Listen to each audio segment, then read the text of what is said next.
तर नमस्कार, आज मी तुमच्यासाठी घेऊन आलेला एक असा सेटअप. त्या सेटअपमध्ये काय होतं, मार्केट एका साईडला एका दिवशी वन साईड मुवमेंट देतं. तर वन साईड मुवमेंट दिल्यानंतर आपण त्या दिवसाचा वेट बघायचा की जेव्हा मार्केट कन्सल्टेशन झोनमध्ये जातं.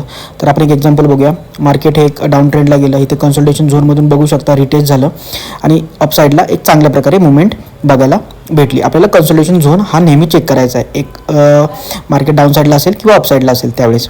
तर आपण अजून एक एक्झाम्पल बघूया. मी बॅक टेस्ट बघतो. हे बघा, इथे मार्केट कंटिन्युअसली डाऊनफॉल झालं, त्याच्यानंतर इथे मार्केट बघू शकता कन्सोलिडेट झालं. कन्सोलिडेट झाल्यानंतर तुम्ही बघू शकता त्याने एक रिव्हर्सल तुम्हाला बघायला भेटला. हा एक चांगल्या प्रकारचा रिव्हर्सल तुम्हाला व्ही शेप रिकव्हरी तुम्हाला इथे बघायला भेटलेली आहे. तुम्ही बॅक टेस्ट करून बघा, ज्यावेळेस मार्केट वन साईड मुवमेंट देतं त्याच्या नेक्स्ट डे किंवा त्या सेम डेला कन्सल्टेशन झोन म्हणजे प्रॉफिट बुकिंग होऊन तुम्हाला रिव्हर्सल ट्रेड इनिशिएट बघायला भेटणार आणि हा मोस्टली तुम्हाला एक्सपायरीला बघायला भेटेल. तर हा जर व्हिडिओ आवडला असेल तर प्लीज लाईक, शेअर आणि सबस्क्राईब करा. थँक्यू.